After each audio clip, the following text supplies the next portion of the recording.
Le Flash Info avec le centre de stockage de la Manche. Et à la une, le partenariat entre Naval Group et l'Australie qui vient de passer une nouvelle étape dans la nuit de lundi à mardi à Canberra. En présence du ministre de la Défense australien, Christopher Pyne, le groupe français a signé un contrat de design pour les futurs sous-marins australiens. Un contrat d'une valeur de 361 millions d'euros. Aujourd'hui, environ 350 salariés du site cherbourgeois de Naval Group travaillent sur le dossier australien. Un chiffre appelé à doubler d'ici 2021. Les investigations se poursuivent après l'incendie du centre de secours d'Épieux dans la nuit de dimanche à lundi.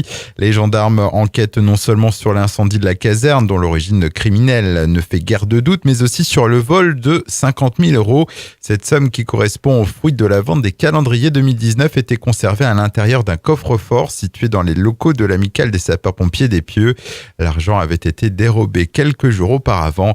L'auteur des faits aurait pu vouloir effacer d'éventuelles traces de son passage en mettant le feu au bâtiment. Attention, si vous empruntez la Nationale 13 durant la nuit, la DIRNO, la direction interdépartementale des routes nord-ouest, réalise en ce moment des travaux de pose de 2 panneaux à message variable à hauteur de 40 ans. Durant l'opération, la 2x2 voie est coupée à la circulation et une déviation est mise en place. Ces travaux ont commencé cette nuit dans le sens Cherbourg-Caen et ils se poursuivront la nuit prochaine dans l'autre sens. À Cherbourg, les habitués de la piscine Chantraine vont devoir trouver un autre bassin de natation pour cette semaine. En effet, le centre aquatique a fermé ses portes pour des raisons techniques et ce jusqu'au dimanche 10 mars. Musique, la programmation du festival Papillon Nuit c'est off. 6 nouveaux noms viennent d'être dévoilés par les organisateurs. Il s'agit d'Eddie de Préto, Arnaud Rebottini, Vintage Trouble, Kokomo, Zenzile et Meute. Le festival Papillon Nuit se déroulera du vendredi 7 au dimanche 9 juin à Saint-Laurent-de-Cuve. Et puis le clap de fin sur le 145e carnaval de Granville.